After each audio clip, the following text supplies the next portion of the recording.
Case 67 of the Blue Cliff Record, Mahasattva Fu expounds the sutra. The Emperor Wu of Liang invited Mahasattva Fu to lecture on the Diamond Sutra. On the rostrum, Mahasattva Fu struck the lectern once with his stick and immediately climbed down. The emperor was astounded. Master Ji asked, "Your Majesty, do you understand?" The emperor said, "No, I do not."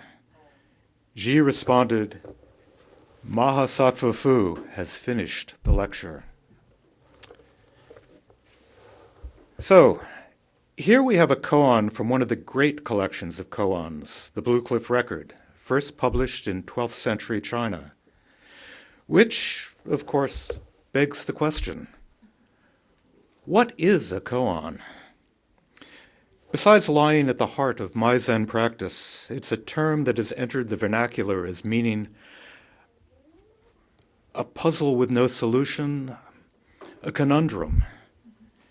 But that misses its true nature.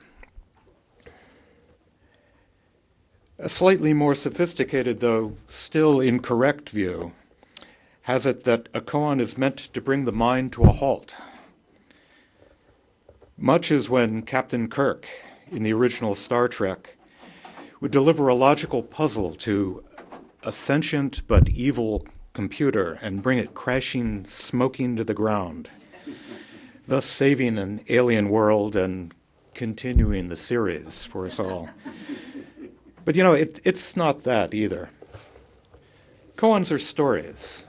They're fragments of stories. They're bits and pieces of the liturgy. The word koan comes from the public records of court proceedings in ancient China.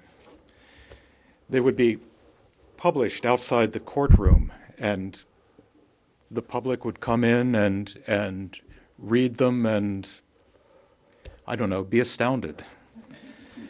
The practice of using koans in Zen actually goes back to the Taoists. It was part of a Taoist drinking game. I can assure you that in my practice of koans, drinking was not involved, but it probably would have helped. The best definition I've heard for koans, as we use them today, comes from the late Robert Aiken, the grandfather of American Zen, who said that a koan is a matter to be made clear.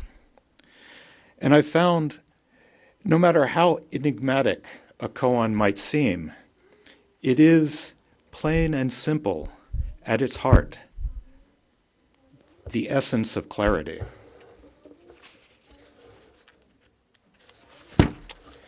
And so we come back to the Mahasattva Fu and his curious way of expounding the sutra.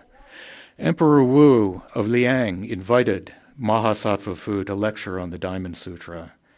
On the rostrum, Mahasattva Fu struck the lectern once with his stick and immediately climbed down. The emperor was astounded. Master Ji asked, Your Majesty, do you understand?" "No, I do not." Mahasattva Fu has finished the lecture.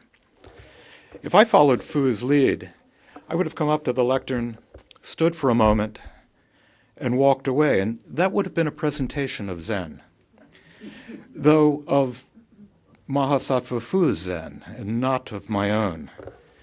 There are koans that point us to how to make Zen our own, and not to make the mistake of appropriating someone else's Zen. But already I've said too much. The great Japanese Zen master Hakuin, in commenting on this particular koan, said, "When the great master struck the lectern, it was a brilliant act." As to Master Ji's comment, Hakuin said, "It's a flaccid statement, not worth taking seriously, and yet there is no other possible answer either." What then is going on here? In what way is striking a lectern and stepping down a full and complete presentation of the Diamond Sutra, of any sutra, of anything? By way of reassurance, there is no need to know the Diamond Sutra or anything about the Diamond Sutra in order to benefit from Fu's lecture. And what about the emperor? Could it be that he stands in for each one of us? Perhaps a little background on Emperor Wu is in order. This is not the first time Wu shows up in the Blue Cliff Record.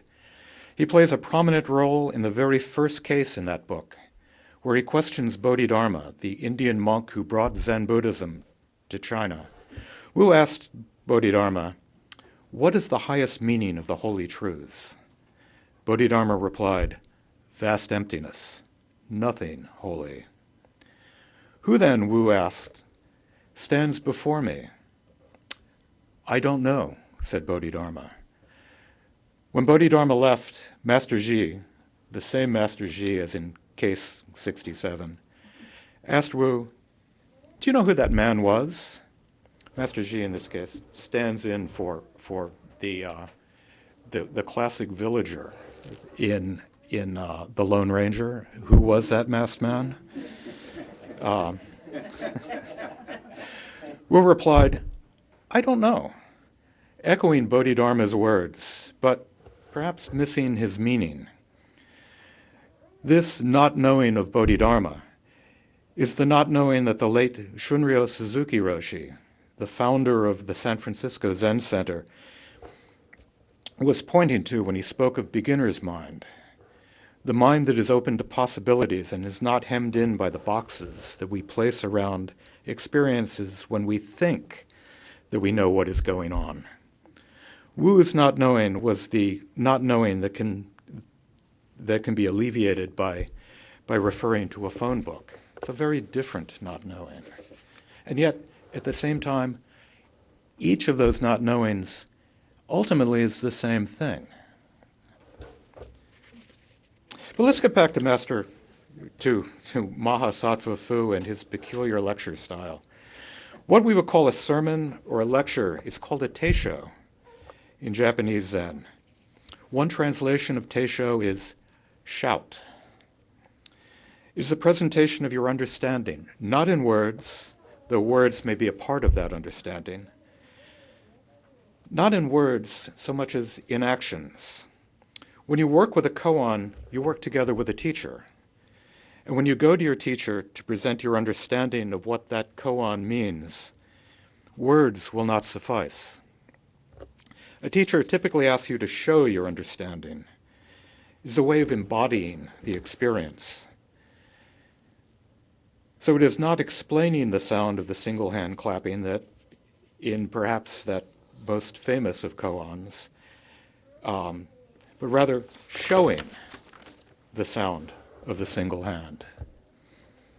Bodhidharma famously said of Zen that it is without words or texts, a direct pointing to the human heart.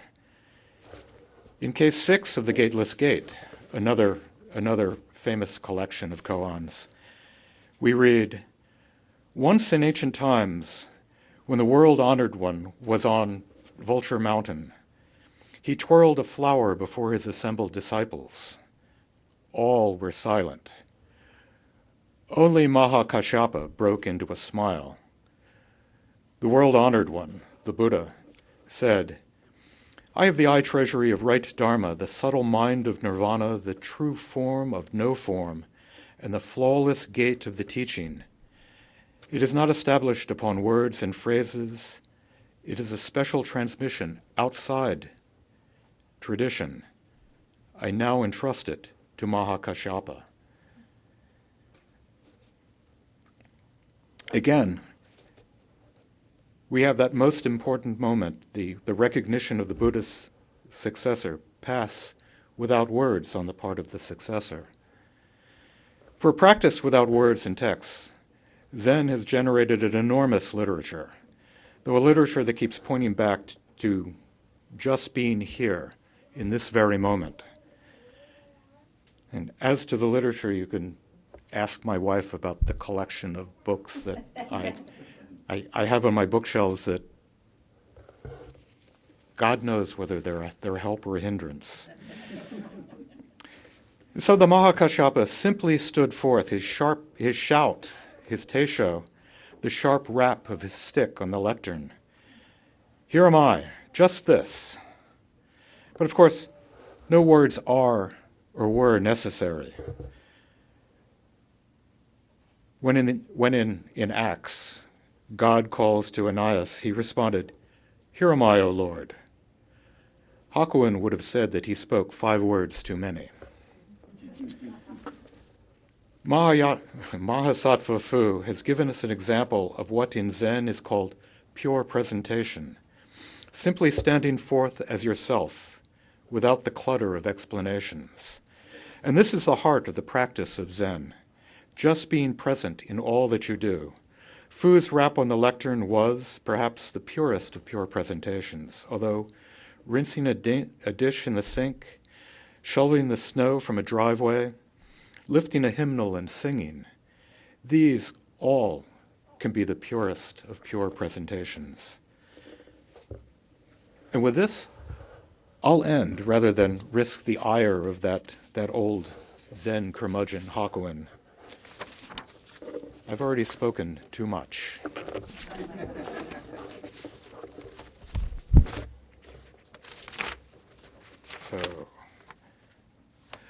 So if we'd all sit for perhaps a little bit longer than we sit in silence, normally, but not too much longer.